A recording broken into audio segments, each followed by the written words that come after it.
এই দেখুন ধরছি আমি এখন এই বড়শির ডাঁড়ে।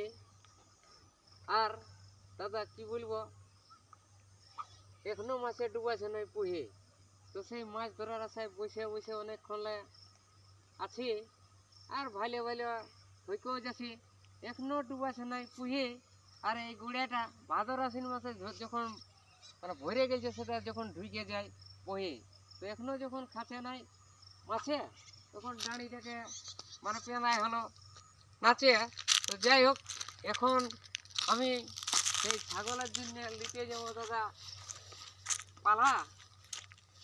তো যাই হোক, সেই চলে এসেছি বাঁশ জুড়ে।